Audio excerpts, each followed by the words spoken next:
Another day, another story.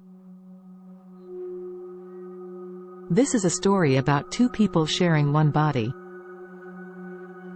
Maybe even three people. Or four. In the late 19th century, a German scientist named Georg Schmorell made a remarkable discovery. Cells from a baby could hide in the mother's body after birth. After more than 100 years, scientists are just beginning to learn what these cells do. And their findings may have implications for how cancer and autoimmune diseases affect women. But the discovery also means something else. Something a little mind-boggling. You likely have cells from your older siblings in your body. And cells from your grandmother, maybe even your great-grandmother. Here's how. Pregnancy has every element of alien invasion, says Dr. Hilary Gamble, a fetal medicine expert at the University of Washington in Seattle. The fetus has different genes than the mother. In other words, it is a foreigner inside the mother's body. The placenta literally invades the mother's body, Gamble says. As the placenta grows, it reaches out and grips the mother's arteries to control blood flow. The human placenta is one of the more invasive, says Gamble, compared to that of other animals. This ensures that the fetus gets nutrients. But in the process, the child ends up giving the mother a gift. Says Dr. J. Lee Nelson, also of the University of Washington, there is a very large amount of fetal material separating in the maternal circulatory system. This material is widespread in the mother's body. Nelson has been studying this rogue fetal material for more than 20 years.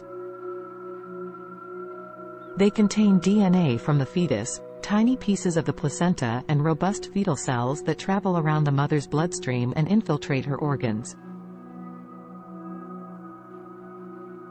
They can go into the liver and become liver cells, or they can go into the heart and become muscle cells, says Nelson. Fetal cells can cross the blood-brain barrier and turn into nerve cells.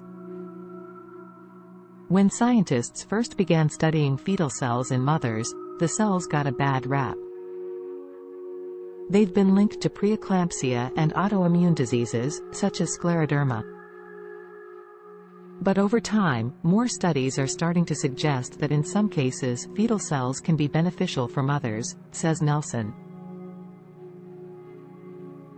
I think you have to think of these cells as friends, she says. Scientists have found fetal cells in scar tissue, specifically the scars left by caesarean section wounds. These cells make collagen, so the fetus can help the mother to recover after childbirth by repairing the wounds. Fetal cells are also associated with a lower risk of rheumatoid arthritis in general and are thought to protect against breast cancer. One hypothesis is that embryonic cells may act like little sentinels, watching for and killing breast cancer cells. We haven't caught them in the act yet to say for sure that's what they do, says Gamble. But some studies suggest that this may be the case. For autoimmune diseases, a child's genes likely determine whether the embryonic cells are friends or foes, Nelson says. Specifically, if a gene involved in immune recognition matches too closely with the mother's genes, the cells can trigger autoimmunity. But otherwise, she may be protective. Being optimistic, says Nelson, I think the benefits will outweigh the times when it's problematic. So it's actually a nice collaboration. And it's not just the mother who gets an extra set of cells. We were talking about a very one-sided story. This is a two-way process, says Amy Boddy, a postdoctoral fellow at Arizona State University who recently wrote a review on the subject.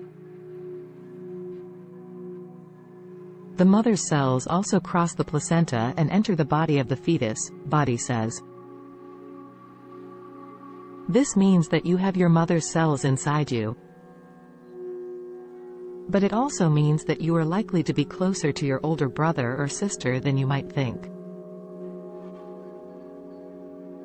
Since your mom had cells in her body from all of her other pregnancies and her mom's, that means you likely have cells from your older siblings and from your grandmother, maybe even your great-grandmother.